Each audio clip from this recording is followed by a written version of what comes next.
Hello, everybody. Welcome back to Canary. Wow, back-to-back 2-1 wins for Norwich City.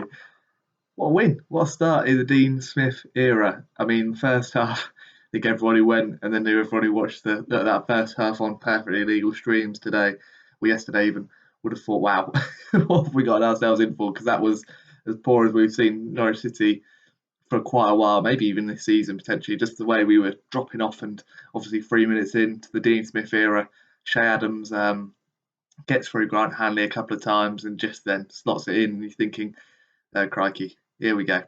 It's not going to be one of those days.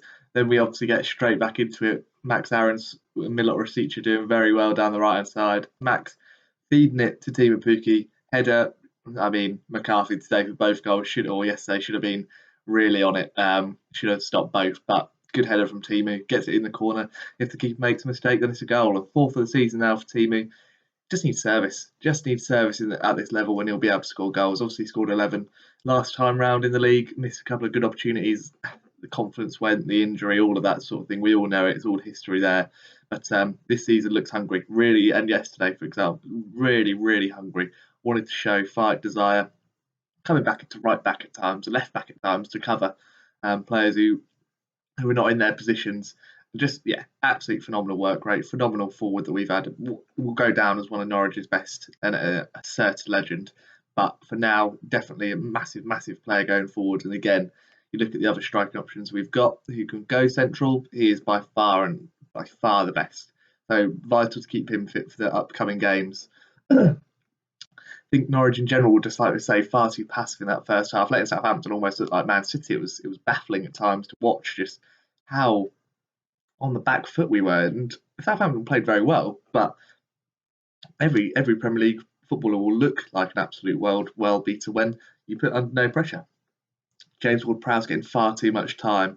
That midfield of Southampton, we just couldn't get near. Diallo, El Yunusi were threatening every time. Then the fullbacks as well getting forward. Carl Walker-Peters and Livramento. The amount of half chances that Southampton really probably should have took was worrying to quite a degree, actually, because there's not that many teams that are better or worse off than Southampton in terms of the level we've got to play against this year at home. You want to be beating the likes of Southampton to give yourself that level above. And I like what I saw from Dean Smith at half time. Clearly got into the players and proactive rather than reactive. For the last 4 years, we've probably seen a very good plan A and not much of a plan B. It's plan A, and if plan A doesn't work well, how can we keep going with plan A? And let's see how it goes. But with Dean Smith, he clearly got into the players at half time. Took Todd Cantwell off, who, to be fair, looked so unfit. Even after the first 15 minutes, looked like he was blowing. Couldn't get near Livramento time after time. Brandon Williams was worryingly left open there. And it was just far too open for that. But that's what I like. I think with Daniel Farke, whilst Todd probably wouldn't have played in the first place, he wouldn't have made that change, would not have been that proactive. But Dean did, brought on Josh Sargent, put him on the right hand side, moved Milot Rasica onto the left, and it worked perfectly. Those first few minutes, Tim Krul kept trying to play the ball out to the right hand side to challenge Walker Peters kind of airily. Rasica isn't that player. Max Aaron certainly isn't. We know that height wise. But Josh is. Josh can do that. And he put his body in and got the team up the pitch, pressed a lot higher, got very good physical attributes. Josh Sargent, I just think he needs to improve his whole round footballing ability, because at the minute it's not at that level.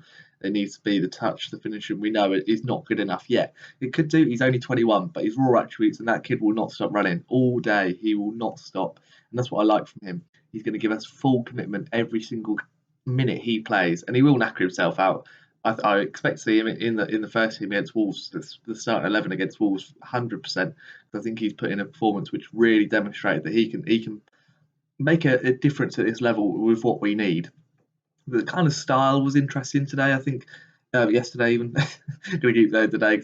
I don't do many post matches the day after, but the style was interesting. Quite a few aimless balls to start off with. Like I say, Southampton had a hell of a lot of possession in that first half, and Norwich were just far too passive. You can sit back with a structure, that's absolutely no problem, but there wasn't.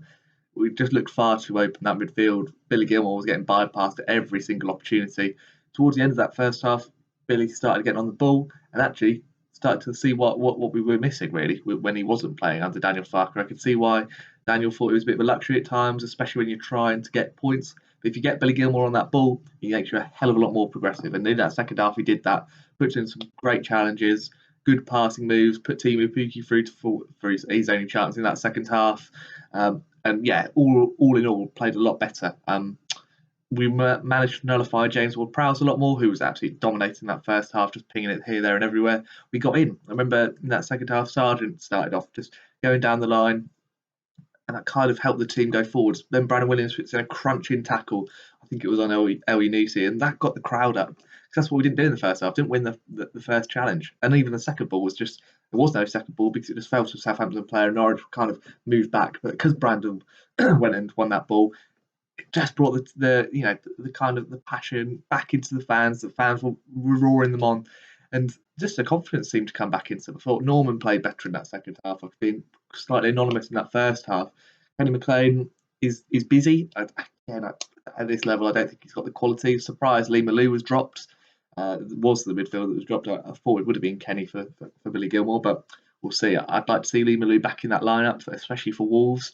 I think whilst he hasn't got the legs of a Kenny, I think he's got that crunching tackle and just that all-round ability. I think the 4-3-3 was an interesting one today. It didn't work in the first half.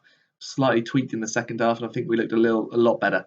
A lot better. But again, just letting Norman hold, I'm not a fan of that. I still think he's probably our best creative midfielder, ironically. I still think Norwich need a CDM in the January window, really. One that will just sit to allow Norman to then be that kind of guy who can go in between here, there, and everywhere, because I think he could be absolutely phenomenal in that position.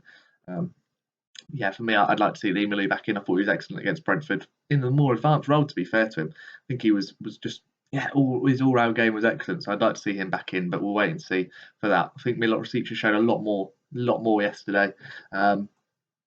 He's got the ability to beat a man constantly. He likes to whip it in early, which for Norwich is we'll probably start getting used to that a little bit more now.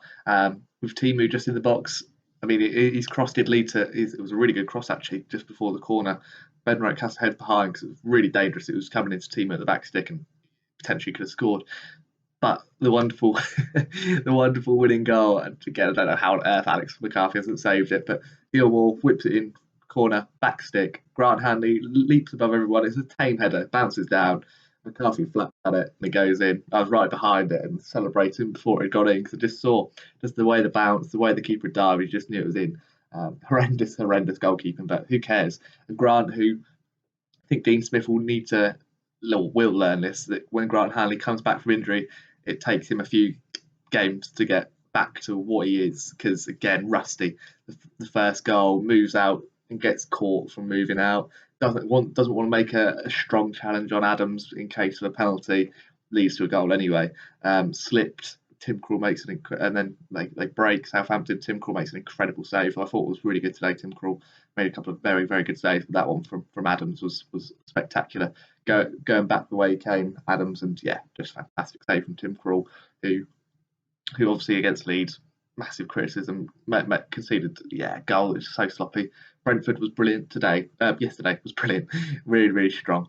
But Grant, yeah, whilst he gets a winner, I'm delighted for him. I thought Ben Gibson had a lot better game. It was bizarre to me why Southampton didn't put Armstrong on Gibson more, just for the lack of pace. But no, Gibson blocking brilliant. So did Grant to a degree, but yeah, you could just see that he was very, very rusty. But played the full 90 and fair play to him. That commitment and scores a winner, which we deserved. I think the more that game was going on, the crowd were really with them. Southampton were just penned back to a degree. Norwich, where it wasn't full Norwich possession, but Norwich had all of the chances really, up until the last 2 minutes when Walcott has to score that header. Thank God he didn't. That's probably the only time in that second half we let Ward-Prowse have too much time to whip in a beautiful delivery just from free play, and Walcott has to score. Thankfully he didn't, but no, Norwich deserved to win. Put a lot more desire and passion into that second half. Had chances for Rosica, Pukki, Hanley obviously scored the header, and that's what we want. I thought that second half was exactly what we need from a Premier League performance. Don't have to have all the ball all the time. Just be a little bit more street smart, win those second balls, and then go and break. Got Pukki who can score double figures in this league. Rosica who can take on a man.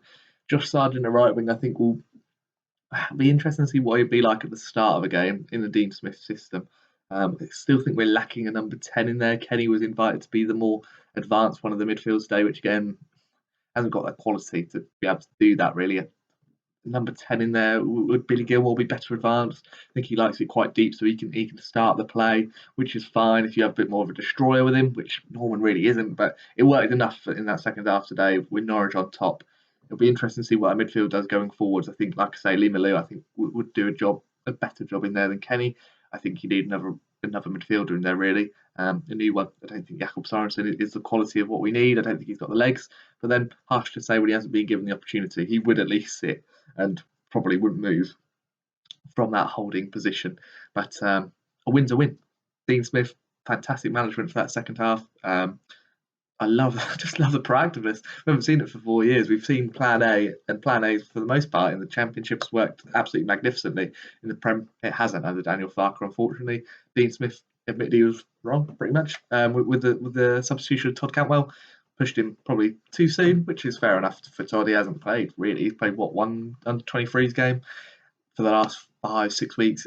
He's never going to be fit enough to play at this level, and gave the ball away a few times. But he'll get better. Well, the more match fit he gets, he'll become better and hopefully be a lot stronger for Norwich going forwards. But had to be taken off today. Josh was brilliant. Fully deserves a start next week against Wolves, which is a big old game. 2 wins from 2 for Norwich, though. Back-to-back wins, massive, and we're back in contention.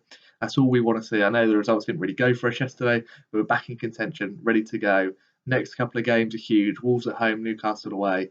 We will be documenting everything. If you like this video, make sure you click the like button. Subscribe if you're new around here, and we'll see you in the next one.